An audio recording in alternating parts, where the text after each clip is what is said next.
Well, hello everybody, and welcome back to Online State Politics. It's me, your host, Jason Craig, and today we are back with another video, a new video. After a very long break, a pause in the channel, and from doing election predictions, talking about elections, analyzing them, and really going in depth with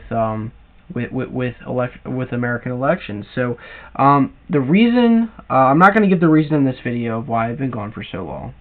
So if you guys would like to know what I've been up to, where the channel has gone and the direction that the channel will be going in this following this time now this year, join me Saturday evening around 8 o'clock, 8:20 p.m. and we're going to be discussing. I'll be live. Then we'll be discussing the channel, the future of the channel, the future of me, myself, us together, a one unified people who are working together to fix this country and to bring it to its former glory. So if you guys would like to tune in Saturday night, we will be discussing that, and we will have some new content upcoming, hopefully some more collaborations with some other fellow YouTubers. We have some new people who joined this year and late last year. I have been in the YouTube election community by some different names, but you guys, I'm not dead, I'm not gone, I'm still here. So join me Saturday. We're going to talk about that, talk about the future, talk about what we have going for us coming forward. But today we're going to be doing we're just going to move on from that. Enough said there. Wait till Saturday. Today we have the 2024 presidential election prediction for the month of June. Now, it is mid-month. I understand that, and I'm fully aware of that. And we're approaching July, and I can't believe 2024 has gone so freaking fast.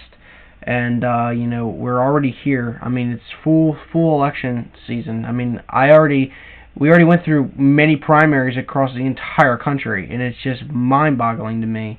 I got to witness one. I got to be a part of one, but I'm speaking too much for Saturday night. So moving on, we're gonna do our 2024 election prediction for the month of June, presidential election prediction for the month of June. Presumptive nominees: Donald Trump and Joe Biden. Donald Trump, Republican; Joe Biden, Democrat. Two names everyone in the entire country most likely knows, and if you don't, you're just stupid. But anyway, we're gonna the states that are filled out already: red and blue. They're the darkest colors you'll see on this map, and those are safe. Margins over 10. This color right here, likely, is margins over 5. Lean is anything above 1, and this is anything under 1. Same shades for blue. Same thing for blue. Safe, likely, lean, tilt, and that is it. So let's categorize these states. I've categorized these states already for over 10 points to either candidate. Blue is Biden, red is Trump. So I'm not going to spend much time on them at all. We're just going to skim right past them. And if you need more information on that, just look up the state and the general political parties in there and see how the states vote and trend towards each political party. So moving on, we're going to go to likely states. We're going to start with Donald Trump, and his two states that he's going to carry for the likely column will be the state of Texas and Florida. Now, both of these states went to him in 2020. He won Texas with 5.6%, which is a little bit less than his margin in 2016 when he won against Hillary Clinton with 9% in the state of Texas. But Florida, he did expand on in 2016. He won against Hillary Clinton with 1.2%, turning the state even redder in 2020 with winning against Joe Biden with 3.4%. And the trends will still continue to go for the Republicans, in favor of the Republicans. Donald Trump will probably win the state of Texas around 7 points, and the state of Florida closer and above 5 to 7%. So, moving on, we have to go to Joe Biden now because Donald Trump only has 2 states, and that already puts him at 218 electoral votes. He needs 270. So he's getting close. Not there yet, but he's getting close. So moving to Joe Biden, we're going to have his likely states. We have the state of New Jersey, New Hampshire, Maine's at large, the state of New Mexico, And I believe that is all. Yes, that is all the likely states. So, 3 states for Joe Biden, and Maine at large is 2 electoral votes for Joe Biden. Talking and looking at New Mexico, New Mexico is a very fairly reliable Democratic state ever since 2008. George W. Bush won it, or George W. Bush won it in 2004 by a very, very narrow margin in his re-election. John Kerry did lose by, as you can see, 0.079%. And Al Gore won this in the year 2000, with 0.061%. So very, very close margins both of the times. But ever since then, it's been fairly reliable for the Democrats. Joe Biden expanded Hillary Clinton's margin by around 2 points, 2.5 points roughly. So anyway, that'll go to Joe Biden with under 10%. I'm going to say 9.8 to 9.9%. Very, very close to 10, but just shy of that margin. Same thing with the state of New Jersey. I do think it'll be just around there, 9.9, very, very close to 10. It even could be 10. You could even argue that it'd be over 10. But I think as of right now, given the Senate, the way that the Senate race is going, and the divisions between the Democratic Party in the Senate, or not just in the Senate, but in the state GOP in New Jersey. I mean the state Democratic Party. Excuse me. I'm so used to talking about the GOP. You can tell what party I'm affiliated with. Anyway, the Democratic Party in New Jersey, there's a lot of division going on within that Senate primary, and I think with Joe Biden being unpopular amongst many Democrats, it's going to hurt him a lot. I think you'll have a lot of Democrats just stay home and not even want to vote. They might even vote for a third party. You got Robert F. Kennedy running for independent president, so you could see that. So anyway, New Hampshire, I'm going to say it's going to be about 6%, a little bit less than Joe Biden's margin in 2020 with 7.4%. Donald Trump's going to make some gains. It's really because of third-party vote in New Hampshire and in the New England states. Really, that's what plays a factor in all this. I'm assuming Kennedy does something across the generic ballot across the entire country, getting some percentage. I don't know exactly what states he's going to be on the ballot in, but those states that he is, I'm pretty sure he'll be on in New Hampshire. The states that he is on, I think that it'll help Trump in some ways. He'll pull votes from both of the candidates, but I think it'll wind up benefiting Donald Trump in the end. So Maine at large, 2 electoral votes. They do proportionally, Maine and Nebraska. But Maine at large, that'll go to Joe Biden with around, I'm going to say, probably an 8 to 9%. In 2020, it went to Joe Biden around 9%. So I see around the same margin, maybe a little bit less, that if Donald Trump runs up the margins in the state of Maine's 2nd Congressional District. And one thing I forgot to say is Maine's 2nd Congressional District should be likely. I'm going to say he is just shy of 10 points. I'm going to say around 9 points. It could probably gain by like 2 to 3 points from 2020. Now that those two candidates are done with their likely states, that brings up Joe Biden at 202 to Donald Trump's 219. So our lean states, these are states that are going to go to Joe Biden, or Donald Trump and Joe Biden, the candidates, with over 1%, 1 to 4.9% margin. So here we go. The state of Georgia, Donald Trump picks the state of Georgia, flipping that. The state of North Carolina, the state of Nevada, the state of Nevada, and I believe that is all. So, talking about these states, Nevada is trending more and more to the right. Since 2016, it has gone much more conservative, gone much more to the Republicans. Same margins in both 2020 and 2016, but we saw last cycle in 2022 a Republican pick off that governorship. Joe Lombardo, the new governor, beat incumbent Steve Sisolak in the 2022 gubernatorial races all across the country. Now, that is the only flip the GOP had in 2022 on the gubernatorial level. So that speaks volume going into 2024 with Donald Trump being on the top of the ticket, who ultimately helped Joe Lombardo win that race in 2022, campaigning for him, endorsing him, backing him, supporting him, and that resonated with voters in the state of Nevada. So, general election cycle, main election cycle, presidential election, Donald Trump and Joe Biden. I do think Donald Trump wins this by 1.1%, 1.15%. State of Georgia, I think it'll be around 2.5%, given the trends, given the fact of the Fannie Willis case and that diabolical nonsense that happened in the state of Georgia. Given the trends, Joe Biden's unpopularity. If we look at the generic ballot, Donald Trump is winning against Joe Biden with 0.8%. 0.8%. No Republican. Donald Trump has never led the popular vote in his entire electoral history. Not in 2016, not in 2020, but now he's leading. He's not even in the incumbent.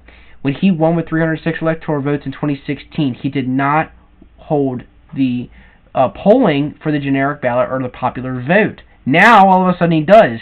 And they're saying that it's very, very close, one of the closest elections ever.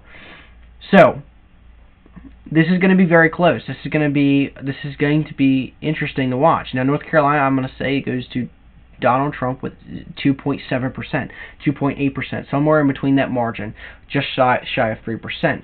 Now, Donald Trump did barely hold on to North Carolina in 2020 by 1.3%, and in 2020 he got it with 2016 he got it with 3.7%. So I think he'll do about a point worse than he did in his 2016 margin. So I think he'll get around 2.7%, gaining from 2020, but just shy of his 2016 margin there in the state of North Carolina, which in turn will carry the congressional seats in the state. But that's for a whole nother video. Tune in Saturday to hear that. So for Joe Biden, his lean states, what are they? Well, they're going to be the state of Virginia, the state of New Mexico, and the state of Arizona, along with Nebraska's 2nd congressional district. So there's lots to unpack here. Why is Virginia, Minnesota, Arizona, and Nebraska's 2nd congressional district all for leans for Joe Biden? Well, we can go back to Virginia. In 2004, we'll start there in Virginia. In 2004, that was the last time it voted for a Republican candidate, George W. Bush, by 8.2%. Ever since then, it has been solid for the Democrats, solidly Democratic in many, many ways. Donald Trump lost to Hillary Clinton by 5.3% in 2016, and he lost it even by a bigger margin in 2020 by 10.1% to Joe Biden. I think he'll improve on this. 2021, we saw now Governor of Virginia Glenn Youngkin win in a red wave year, which was an upset in the gubernatorial level. You saw Republican conservative candidates down ballot on the statewide in Virginia win. You saw the Attorney General race go to Jason Myers. You saw the Secretary of State go to the Republicans. You saw Winsome Sears and now Lieutenant Governor go for the Republicans in that race. The governor race, you saw gains in the state Senate, in the state House. You saw generically across the entire Virginia ballot, we saw that in 2021. So, speaking volume, moving into 2024, we had the 2023 midterms. Republicans didn't do fairly well, but we still hold on to a lot of seats in a lot of areas that had been solidly for the Democrats in the state of Virginia. School board elections, district elections, stuff like that. Small but mighty things happened in the state of Virginia, even though the overall picture will favor the Democrats in the fall of 2023. So moving on to the state of Minnesota. And that's why I characterize Virginia, I didn't say, but that's why I characterize Virginia around 4.5% for Joe Biden. Now for the state of Minnesota, this is a state that was very, very close in 2016. It was very uncertain, and this is because of third-party vote share. Hillary Clinton won this state very narrowly by 1.5%. For a lot of election night in 2016, it looked like Donald Trump could have carried that state.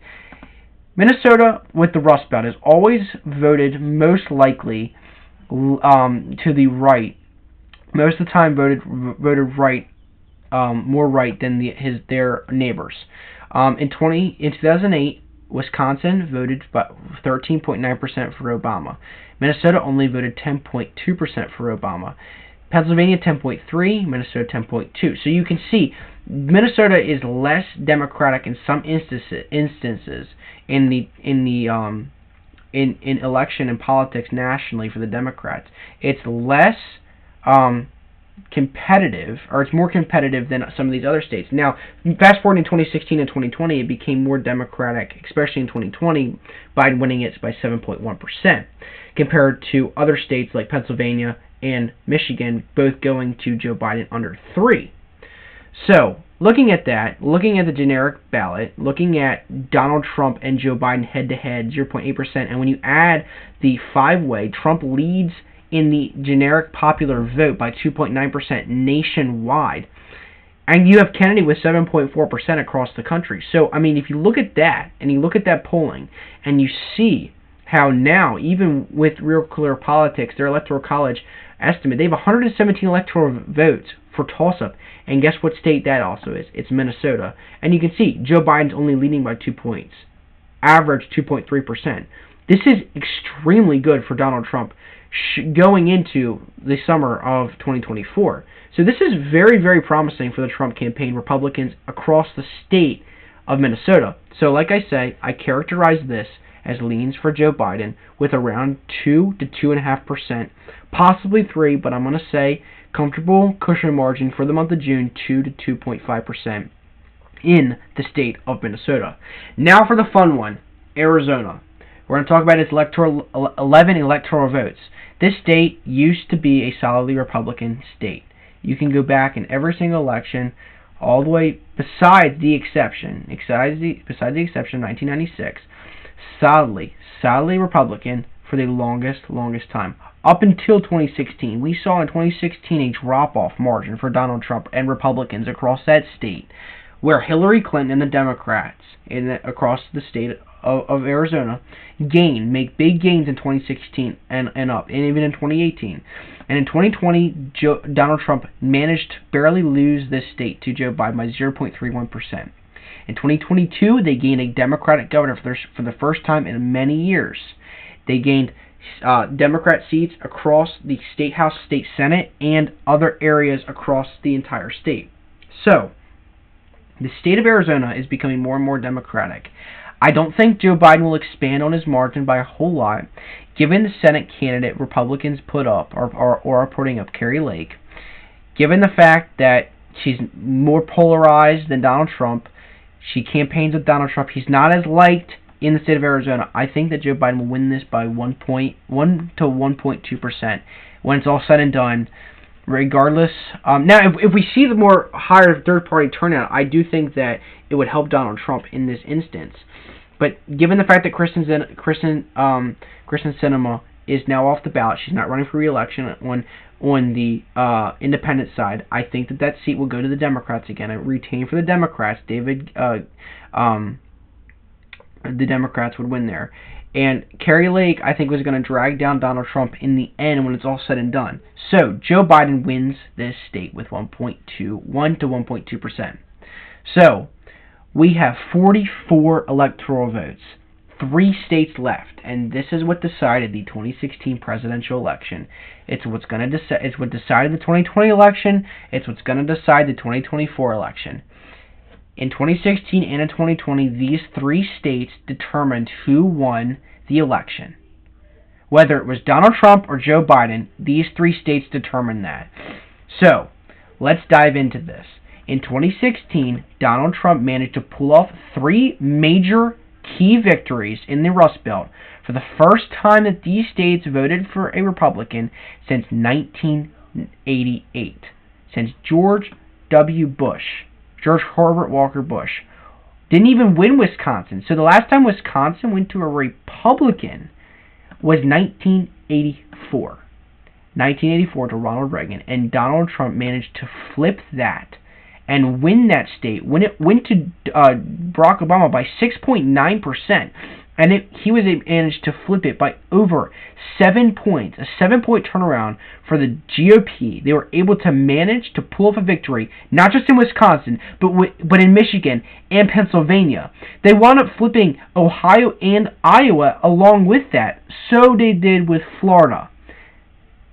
But looking at these 3 key ones, these very light-colored reds, 0.76, 0.22, 0.72, these 3 decided the 2016 presidential election and ultimately gave the fate to Donald Trump.